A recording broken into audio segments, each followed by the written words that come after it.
planning your own funeral. I think that I'm an organized person. I'm on top of my finances. Not only do I know where I stand, but I can find my documentation when I need it. I have a standard will, a living will, a power of attorney, and my health care choices are documented. I have encouraged my family to do the same. If you have older parents, you should encourage them as well. You're probably wondering why I'm telling you this. It's because my father recently passed away and I was forced to deal with some of the surprises along with my grief.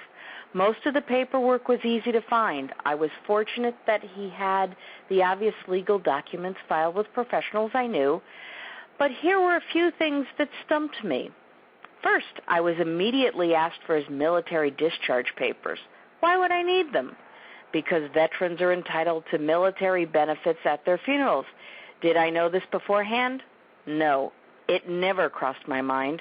I soon learned that I could get a duplicate copy from my local government office if I knew what town my father lived in when he was discharged. Thank goodness I did. Second, I thought I would retain power of attorney over his finances. But guess what? That ends at death. Like most people, my father didn't do much planning for his funeral. We all knew what his wishes were, but he didn't pay for them in advance. With the power of attorney ending at death, I'd have to pay for everything up front and wait for reimbursement after the probate process is completed. In order to cover all the essentials, I needed to come up with money in a hurry. My obvious choices were to use a credit card, take a loan, or make payment arrangements. Payment arrangements might work at the funeral home, but that wasn't my only expense. There was the newspaper obituary, the priest, the extra costs associated with family in town, more food, laundry, etc. I didn't want more debt and obligations.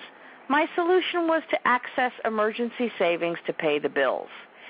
There was something I won't have to do, and that's something you will have to face. My father lived with me, so I knew the stories behind all his possessions. There is no home or apartment to sell, but not everyone is that fortunate. I have heard many people talk about the overwhelming task of sorting through a parent's life after death. Make it easy on your family. I recommend documenting any heirlooms or expensive items like jewelry or antiques. We think we know so much about our parents and siblings, but we don't go into their jewelry boxes or closets looking for treasures until forced to. And then we're left wondering who made that handmade quilt that's kept in the closet or whether any jewelry had any special story behind it. I hope you learn from my experience. When someone passes away, we want to be able to grieve, not chase paperwork or worry about finances. Here are some of the steps to help you. Make an appointment with an attorney. He or she will help you draw up all the necessary paperwork.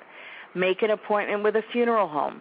They can help you set up a prepaid plan that will help you understand all the costs associated with dying. Go through your home and make lists. You can even use a video camera to make things easier. Tell the story behind your possessions and make out your own will. Until next time, this is Jill Russo Foster.